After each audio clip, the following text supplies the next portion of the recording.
Hey, Dryfire team, I am back with I think it's called the TheraBand. I use this thing all the time.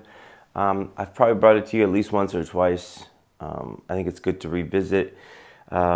Sometimes I know that people will look at stuff like this, stretch bands, dumbbell exercise or whatever. They go, whatever, I don't need it. I don't get hurt. I work out, or I don't get hurt. I spend all this time doing yoga, whatever. You have all these different excuses for not doing these type of exercises. I am telling you, it's not just a matter of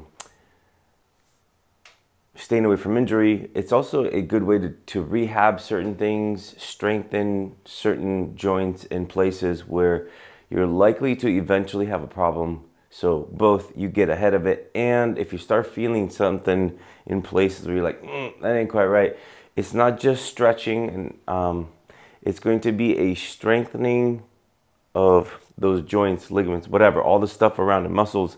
It's going to be a strengthening of those things so that the injury, it not only goes away, but you thrive through it, and you're kind of like, you stay away from it for a long time. I've been very, very lucky, very blessed that ever since I had those elbows long ago, through this stuff, like the elbows have been just fine. Thank God. It's been years. I'm very happy about that. Now I've had some shoulder things, especially on this shoulder, and I was able to rehab it with these sort of tools, and not only rehab it, but strengthen it so that it doesn't come back. All right, so please trust me. If you haven't gotten yourself, it's called the TheraBand Flex Bar.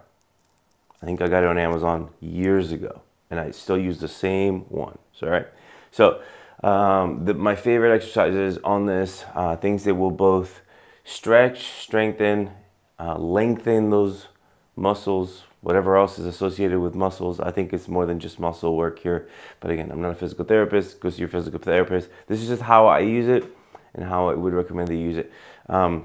Grabbing it with both hands fairly tight, and then just doing these kind of like rotating forward. I'm just rotating forward my right hand, rotating forward and bringing it back, rotating forward, bring it back, or grabbing over the top and then just taking it back, almost like a motorcycle, gas or whatever, that kind of thing. So now I'm working both the outside and the inside of my arm with a very simple, hold it on one side, and you can over rotate forward, which works the inside, or back and back. And I would do that like maybe 10 or 15 seconds at a time, then switch hands. And I immediately start feeling like good tension in the right places around my arm, my wrist, and my fingers. So everything below my elbow right there gets worked out.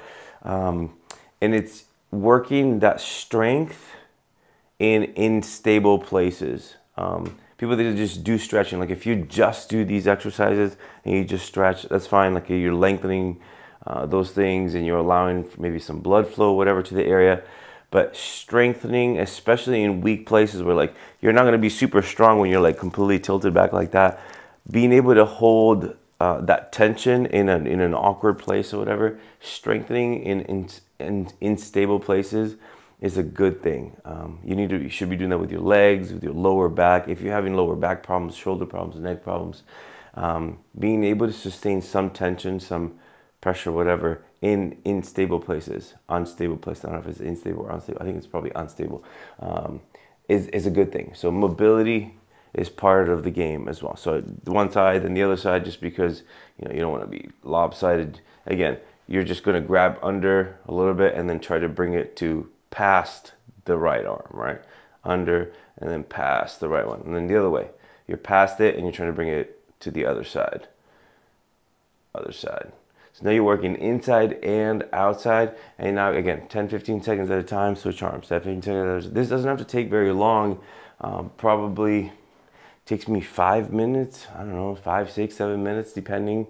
And I don't even do this every day anymore, but 3 days a week, 4 days a week. And if I'm feeling like, okay, that's starting to feel a little funky, or I need to like strengthen something so that I don't get into a problem, and I'll start busting these out and the stretch bands, and it's good to go.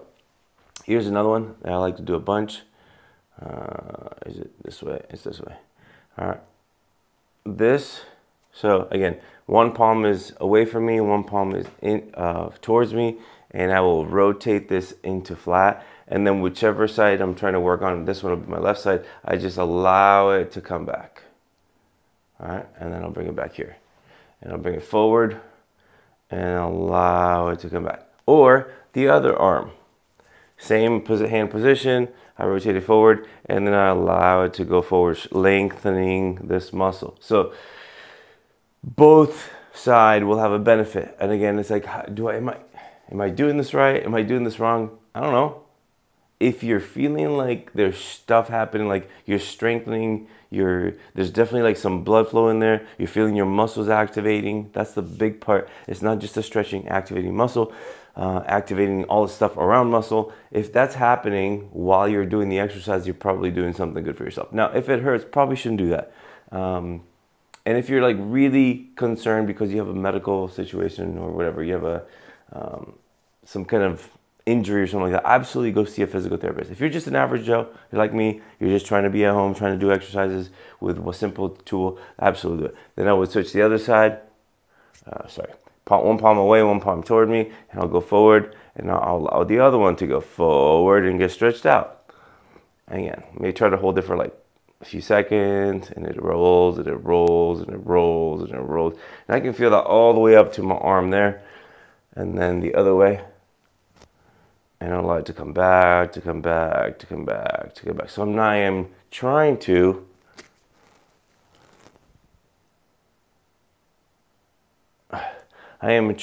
get that instability and trying to hold it, right? I'm trying to get to that place where it's awkward for my wrists and my elbows to hold that tension because maybe they're not as strong in certain places or in certain positions, and I'm trying to hold it and I'm trying to release it slowly so that I'm in control of all the little motions. I found those to be super helpful exercises, whether it's the simple one of these guys or forward, or this rotation and allowing the band to kind of rotate you back. Both of those have been good. Here's another one that I don't know anybody does, but I like it a bunch because it works all the way up to my shoulder. And it's really hard. Again, I think they make these in different strengths, so do what you gotta do. I put this against the wall and then I try to rotate it forward. Ideally, this would be able to touch the other side. I can't do that. I'm gonna punch a hole through the wall trying. So, but definitely you'll watch my arm very, very unstable, like everything is shaking. So I'll put this on the wall and I'm trying to rotate it towards it and then start to shake right about there. And I'm trying to hold it. My whole arm all the way to my shoulder feels like it's shaking, trying to keep the stability without like falling off. I have absolutely fallen off and hit the wall with my knuckles. Please don't put a hole in your house. You can do this against like a desk where you do this forward and you'll feel it in slightly different places, but I wanted just to highlight and show you that. I'll do it with my right arm again against the wall and I rotate forward. And you'll notice like one arm will be a little bit more stable than the other. Like this is my dominant side. And so I'm looking for stability in my wrist. My wrist is not like breaking, like it's very like locked in. And then my elbow, my shoulder and muscles around it, everything around it, all the way down to my lats down here is activated and working to try to keep this thing from falling off while still pushing forward on the pressure of the rubber band, whatever you're gonna call this, the TheraBand. So those are my favorite exercises on the TheraBand. Get you one. Be proactive in your possible injury management and also the rehabbing. It's not just rehabbing, but it's almost like developing before a problem might happen so that you never have to have the problem and you're actually stronger where you need to be. Like your wrist being strong is good for shooting. Your hands being strong is good for shooting. Your shoulders and your elbows being strong and mobile, being able to go in all sorts of different directions, also different like what do you call this? Extensions is good for you. And being able to hold something like the steel frame gun, for a long time in front of you without having massive problems, right? To your shoulders, to your elbows and all that stuff is good for you. So get you one of those and do that. There's also tons of stuff that I do with my legs and lower back and all that stuff so that I can stay away from injury as much as possible. We are not going to get any younger, right? So things aren't going to get simpler. Things will be more complex in the management of pain, in the management or prevention of injury. So the sooner you can get on some kind of routine and understand how these like tension exercises work, like with stretch bands like this, you can get into very like unstable positions with your body, different parts of your body, and then be able to work through those positions so that you are building stability, building strength when it's awkward.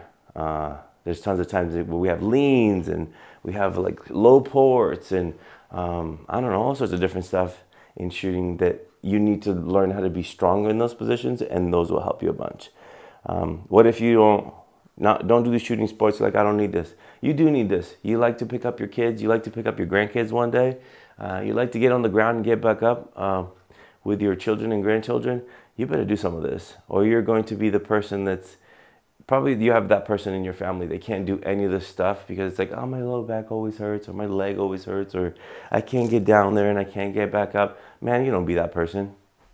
Boo. No, get after it now and it'll get better for you. You know what to do.